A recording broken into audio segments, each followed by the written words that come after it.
Kedy je niečo bezpečné? A kedy je to dosť bezpečné? Táto otázka sa týka prakticky všetkého okolo nás. Od liekov, ktoré užívame, cez auta, ktorými jazdíme, až po mosty, cez ktoré každý deň prechádzame. Zdá sa to ako úplne jednoduchá otázka však, ale odpoveď je čokoľvek, len nie jednoduchá. V skutočnosti neexistuje nejaké jedno pravítko, ktorým by sme to zmerali. My sme si ako spoločnosť postupom času vyvinuli hneď niekoľko základných prístupov, takých filozofií, ktoré nám pomáhajú rozhodovať sa o riziku a bezpečnosti. Dobre, poďme sa do toho ponoriť. V podstate existujú 3 hlavné spôsoby, ako sa na bezpečnosť pozerať. Každý má úplne inú logiku a samozrejme vedie k úplne iným výsledkom. Odborníci pre ne majú takýto pekný názov – aspiračné princípy. Je to v podstate len elegantný spôsob, ako povedať, že ide o pravidlá, ktoré definujú naše ciele.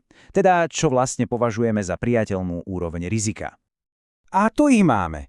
Na prvý pohľad to môže vyzerať trochu zložito, ale v skutočnosti všetky tieto prístupy spadajú do 3 hlavných kategórií – akceptácia, zvažovanie a zlepšovanie. Poďme si ich rozobrať pomocou jednoduchých prirovnaní, aby sme naozaj pochopili, o čo ide. Takže prvý prístup je akceptácia. Toto si môžeme predstaviť ako skúšku v škole. Buď prejdete, alebo neprejdete. Nič medzi tým. Stanoví sa nejaká pevná nemenná hranica. Povedzme, maximálny povolený limit pre nejakú chemikáliu v pitnej vode. Ak je hodnota pod limitom, super, voda je bezpečná. Ak je nad, tak nie je. Je to úplne jasné čierno-biele rozhodnutie. Potom tu máme zvažovanie a tuto už zďaleka nie je čierno-biele, tu sa hľadá ten najlepší kompromis. Predstavme si to ako takú analýzu nákladov a prínosov. Koľko bezpečnosti si môžeme dovoliť? Hľadáme ten optimálny bod, kde sú náklady na ďalšie zlepšenia, vyvážené prínosmi, ktoré nám to vlastne prinesie. A nakoniec princípy zlepšovania. Toto je úplne iné zmýšľanie. Tu neexistuje žiadna cieľová čiara s nápisom dosť bezpečné. Cieľom je neustále donekonečna sa zlepšovať a znižovať riziko.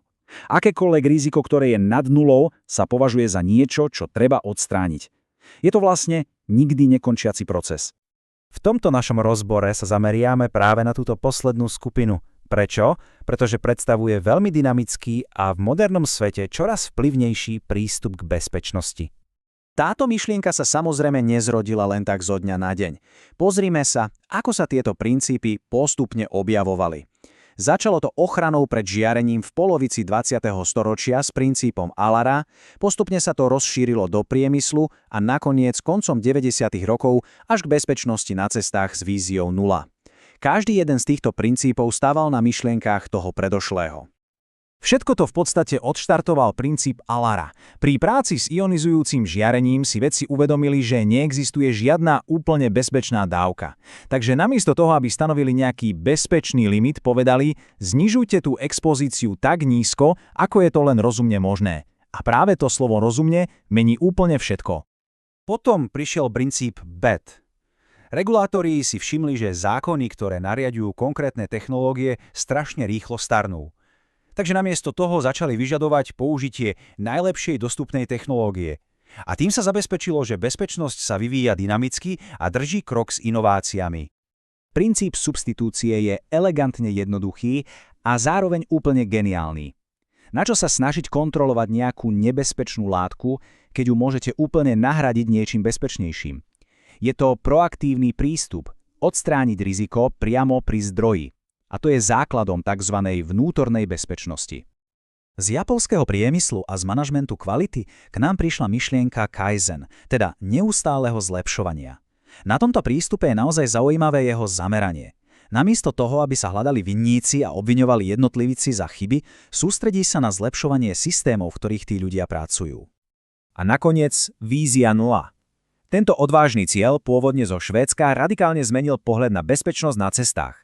Hovorí, že smrteľné nehody nie sú nevyhnutnou cenou za mobilitu. Namiesto toho by sme mali navrovať cesty a auta tak, aby ľudské chyby neviedli k tragédiám. Systém je ten, kto nás má ochrániť.